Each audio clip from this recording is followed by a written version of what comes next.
video sebuah mobil mengeluarkan asap disebut meledak dan terbakar di Jalan Yogya Solo, viral di media sosial. Kejadian itu membuat sejumlah pengguna jalan ketakutan melintas. Dalam video terlihat beberapa pengendara sepeda motor tidak berani melintas.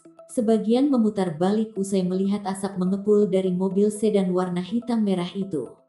Arus lalu lintas sempat terhenti saat warga mendekati mobil. Sejumlah warga berupaya memadamkan api dengan air dalam ember tapi asap semakin tebal.